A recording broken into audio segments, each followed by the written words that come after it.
يا نفس إن لم تظفري لا تجزعي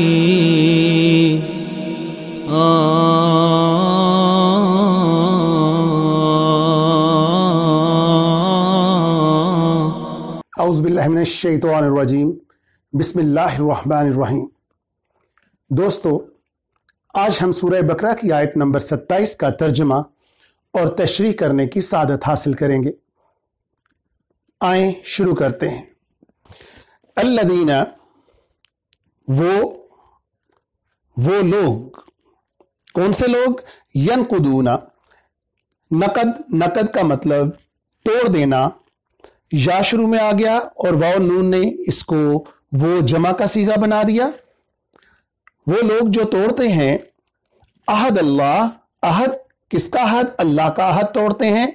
من بعدی میثاقہ، میثاق پیکٹ، وعدہ، معاہدہ، اس سے مراد ہے جو اللہ کا عہد توڑتے ہیں اس کو قائم کرنے کے بعد، وَيَقْطَعُونَ، اور جو قطع کرتے ہیں، قطع کرنا بھی ختم کر دینا، یا اور واو اور نون نے اس کو وہ جمع کا صیغہ بنا دیا، اور وہ قطع کر دیتے ہیں ما امر اللہ، امر کا مطلب حکم، جس کا اللہ حکم دیتے ہیں، بہی ان یوصل ویفسدون، اور وہ فساد پیدا کرتے ہیں اور وہ خرابی پیدا کرتے ہیں، فی الارض، اس دنیا کے اندر، اولئک، وہی ہیں، ہم کا مطلب دے،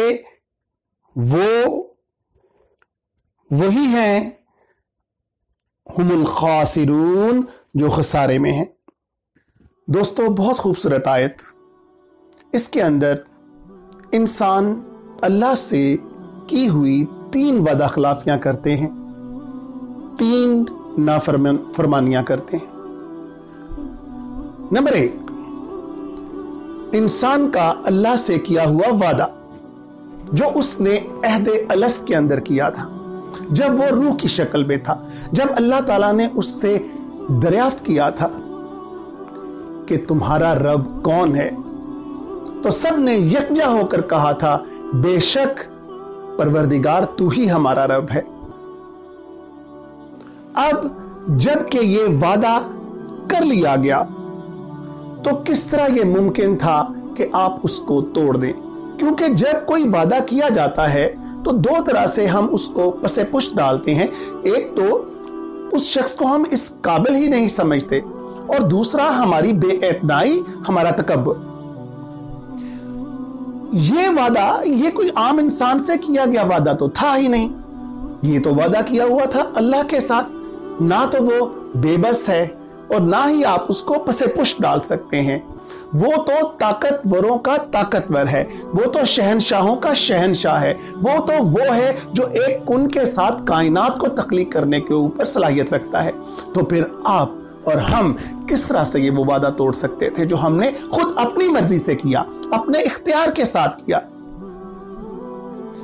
اور کیا ہم وہ نعمتیں بھول گئے جو اللہ تعالیٰ نے ایک انسان کو دی؟ اس نے ہمیں پیدا کیا، اس نے ہمیں خلیفہ بنایا، اس نے ہمیں فرشتوں سے سجدہ کروایا، علم عطا فرمایا۔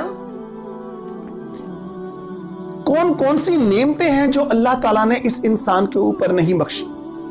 تو کیا یہ اتنا ہی آسان ہے کہ ہم یہ وعدہ توڑ کر پرے ماریں اور ہم سے کوئی پوچھے بھی نہ؟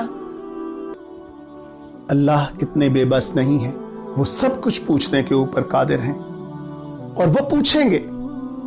دوسری نافرمانی اللہ تعالیٰ فرماتے ہیں اس آیت کے اندر کہ میں انہیں جس رشتے، جس ناطے کو جوڑنے کا حکم دیا تم اس کو توڑتے پھرتے ہو۔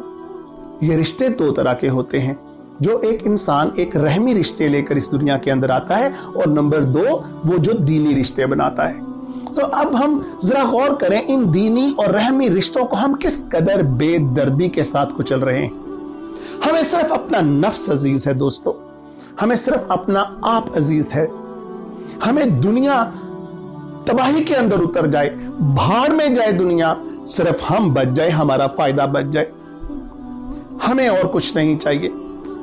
आज इस दौर के अंदर हमारी जुबान से, हमारे हाथों से, हमारे अमल से, हमारे कोलो करार से, हमारी कोई भी चीज, कोई भी हरकत ले लें आप, कोई दूसरा महफूज नहीं है।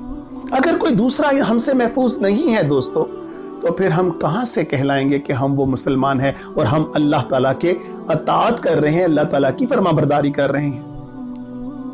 ये सिर्फ जुबानी कलामी बातें हैं, जुबान से फिर कहते जाओ, जो आपका दिल चाहता है वो कहते जाओ, लेकिन अगर आपने अमल से साबित नहीं करना, अगर आपका रिश्तेदार आपसे महफूज नहीं, हमसाया रोजाना तिल तिल मर रहा है, आपको उसकी खबर ही नहीं,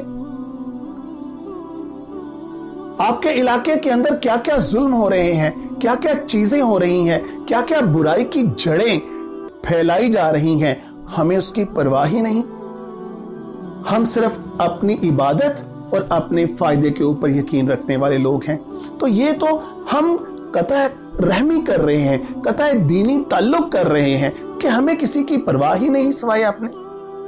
और तीसरी बात है, वो है इंसान का इस दुनिया के अंदर फिसाद पैदा करना। यही तो वो वार्निंग थी, यही तो वो एक पेशबीनी थी जो कि फरिश्तों की तरफ से आई थी कि ये लोग इस दुनिया के ऊपर जाकर फसाद पैदा करेंगे। मगर कौन था हमारा वकील? किसने हमारी वकालत की? हमारी वकालत करने वाले हैं अल्लाह सुब्हान व तआला। जो मैं जानता हूं, अल्लाह ताला फरमाते हैं, वो तुम नहीं जानते। बेशक इस दुनिया के अंदर, इस दुनिया की सरजमीन ने, इस दुनिया ने वो अजीम हस्तियां देखी अपने ऊपर जिसका शुमार ही मुमकिन नहीं, मगर इसी दुनिया के ऊपर शैतानी शक्लें रखने वाले इंसानों के बेशुमार रंग भी देखे। तो क्या ये फसाद करने वाले किसी तरह से भी, जो दुनिया के अंदर जरा सा भी फसाद, देखिए जी, जब हम दुनिया के ऊपर आते हैं, दो तरह से हम यहां पर जिंदगी गुजारते हैं। या तो हम इसकी अच्छाई का सबब बनेंगे।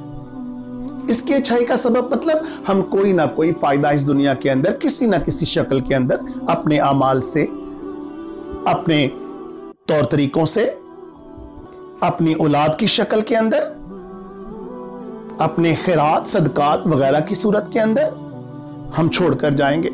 हम कुछ ना कुछ पॉजिटिविटी डालकर जाएंगे इस दुनिया के अंदर, या हम किसी ना किसी तरह से इस दुनिया के अंदर खराबी पैदा करके जाएंगे। वो कुछ भी हो सकती है, हजारों हजारों शक्लें हैं खराबियां पैदा करने की।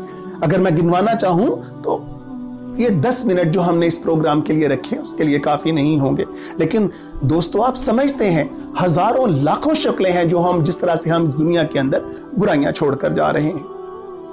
तो दो हमारे रोल जो है वो बहुत प्रोमिनेंट है। तीसरा रोल वो तो किसी तरह से काबिल कबूल है ही नहीं कि हम कहें हम तो न्यूट्रल हैं। जब हमने अल्लाह की अताअत कर ली तो हमारा सब कुछ ही अल्लाह का हो गया ना जी। फिर हम न्यूट्रल कैसे रह सकते हैं? फिर तो हमारा हर एक्शन, हर अमल, हर कदम, हमारी जुबान से निकला हुआ हर लफ्ज, हमारी निगाहें, हमारी समात, ये सब उसी की हो गई। फिर हम न्यूट्रल कैसे रह सकते हैं? अगर हमने इस दुनिया के अंदर कुछ पॉजिटिविटी नहीं डाली तो फिर डेफिनेटली हमने नेगेटिविटी को ही एक किस्म का फरोग दिया, क्योंकि हमने उसको रोका ही नहीं, उसका रास्ता तो हमने रोका ही नहीं। रास्ता रोकेंगे उस नेगेटिविटी का किसी ना किसी तरह से। 3 दर्जे अल्लाह के नबी ने बयान फरमा दिए हैं, हाथ से बढ़कर, जुबान से, या कम अज कम दिल से। अगर हम किसी तरह से भी नहीं रोक रहे या किसी तरह से भी नहीं समझ रहे तो फिर हम खुद अपना अंदाजा लगा ले हम कहां पर खड़े। लिहाजा 3 नाफरमानियां बहुत वाज़ेह तौर पर इस आयत के अंदर अल्लाह सुब्हानहू व तआला ने बयान फरमा दी है। और इन 3 नाफरमानियों के ऊपर यह सोच लेना कि हमें पकड़ा नहीं जाएगा, हमसे पूछा नहीं जाएगा, तो सिर्फ ये इंसान की खाम ख्याली है। अल्लाह हमें हिदायत का रास्ता अता फरमाए और हम इन नाफरमानियों से निकलकर अताअत के रास्ते के ऊपर और हिदायत के रास्ते के ऊपर चलना शुरू हो जाएं।